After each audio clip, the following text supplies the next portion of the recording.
सितारा गुड्डू को लेकर तालाब पे पहुंच जाती है। यहाँ आते ही रंग बिरंगे फूलों को देखकर गुड्डू बहुत ही खुश हो जाता है और सितारा का भी मन अति प्रसन्न हो जाता है। वो बच्चों को बोलती है, बच्चों यहाँ पे ज़्यादा बदमाशी मत करना, ये बदमाशी करने की जगह नहीं है, ठीक है ना? बिल्कुल ध्यान रखना है तुम लोगों को। हाँ मम्मा, मैं आपकी बात का बिल्कुल भी नज़रअंदाज नहीं करूँगी। हाँ, बातें तो तुम बड़ी बड़ी करती हो, बट जब समय आता है तो तुम्हें कुछ याद ही नहीं रहता। ऐसी कोई बात नहीं है मम्मा, मुझे तो तैरना भी आता है। तैरना आता है फिर भी तालाब के अंदर ध्यान रखना है। ठीक है मम्मा, क्या मैं जाऊँ? जा तो सकती हो, पर मैं थोड़ी देर के लिए खेत पे फसल देखने जा रही हूँ, ठीक है ना? ठीक है मम्मा, ठीक है, अब जाओ, बातें करती रहोगी तो बहुत देर हो जाएगी। मैं बिल्कुल यहाँ ध्यान रखूंगी अपना। चलो चलो, यहाँ से कूद ही मारती हूँ। ये देखो मिला जंप। ये बहुत ही मजा आ रहा है। अरे मैं तो भूल गई, बाकी दोस्तों को भी बुला लेना चाहिए था, साथ में होते तो कितनी मस्ती करती। रूही, बंटी, सबको बुलाना चाहिए था। कोई नहीं है तो क्या हुआ, मैं अकेले ही मस्ती कर लेती हूँ। चलो अंदर से डुबकी मार के देखती हूँ। ये देखो कितना मजा आ रहा है तैरने में, है ना? एकदम ठंडा ठंडा पानी है, गर्मी के दिनों में तो आनंद आ जाता है। इमली थोड़ा ध्यान रखना बेटा, मैं आ रही हूँ खेतों से फसल देख के, और हाँ बिंदिया आंटी से भी मैं मिलते हुए आऊँगी। ये बोल के सितारा वहाँ से चली जाती है। अरे ठीक है मम्मा, छोटी बच्ची नहीं हूँ मैं। एक मोटा अजगर वहाँ पेड़ पे बैठे सब कुछ देख रहा होता है। वह घात लगाए बैठा होता है कि कब सितारा वहाँ से जाए और वह पानी में उतरकर इमली को खा जाए। धीरे धीरे वह पेड़ के पत्तियों में सड़कता हुआ आगे की तरफ बढ़ता है। अजगर पेड़ से उतरकर चुपके से पानी में धीरे धीरे सरकता हुआ अंदर की तरफ जाता है।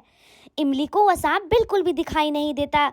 इमली अपनी मस्ती में मग्न रहती है। मुझे ऐसा क्यों लग रहा है कि पानी में कुछ चल रहा है? नहीं, मुझे बस ऐसे ही लग रहा होगा। मैं पहले अपने नहाने पे ध्यान रखती हूँ। धीरे धीरे करके सांप इमली के पैरों में अपने आप को लपेट लेता है और इमली को पानी में डुबाने की कोशिश करने लगता है। बचाओ बचाओ मम्मा, मुझे बचाओ, देखो कितना बड़ा सांप है ये मुझे खा जाएगा मम्मा। देखो मेरा दम घुट रहा है, इसने तो मेरी छाछें ही बंद कर दी है, हाथ पैर भी नहीं चला पा रही हूँ, पानी में तो मैं डूब जाऊंगी। बचाओ, कोई तो मेरी आवाज़ सुनो। मम्मा आप कहाँ चली गई? आप सुन क्यों नहीं रही? कोई तो बचाओ मुझे, बचाओ। ये रीमा है, ये इसी गांव में रहती है। सुबह सुबह ही अपने जानवरों को चराने के लिए आई हुई होती है। चल खा ले, अच्छे से घास खा ले। घर जाके पता नहीं घास मिलेगा भी या नहीं मिलेगा। मैं तो बिल्कुल थक जाती हूँ काम कर कर के, तुम लोगों पे ध्यान रहता ही नहीं है मेरा, इसलिए आज लेकर आई हूँ। तभी रीमा को कुछ आवाज़ सुनाई देती है। बचाओ मुझे। ये आवाज़ आसपास से ही आ रही है क्या? कोई बच्ची चिल्ला रही है शायद। अरे बचाओ, ये क्या?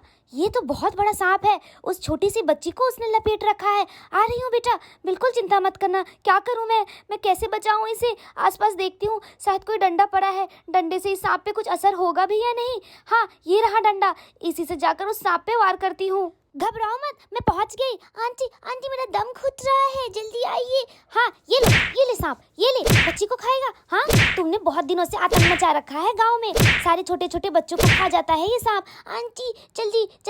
धीरे धीरे करके वो सांप डर के मारे इमली को छोड़ देता है।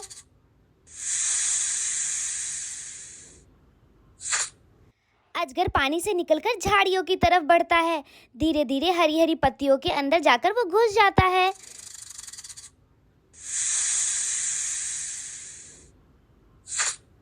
हे भगवान, ये बच्ची को क्या हुआ? ये तो आंखें ही नहीं खोल रही और हिलडुल भी नहीं रही। कहीं इसे कुछ हो तो नहीं गया? नहीं, पानी से निकाल कर मैं इसे बाहर ले चलती हूँ, जाकर देखती हूँ, शायद पेट के अंदर ढेर सारा पानी चला गया हो। अरे बेटा क्या हो गया तुम्हें? ये कैसे क्या हो गया? पता नहीं कैसा आतंक मचा हुआ है गांव में। रीमा इमली को लेकर नीचे रख देती है और उसका पेट दबाने लगती है। चलो उठने की कोशिश तो करो। चलो शुक्र हुआ। आंटी मैं कहाँ हूँ?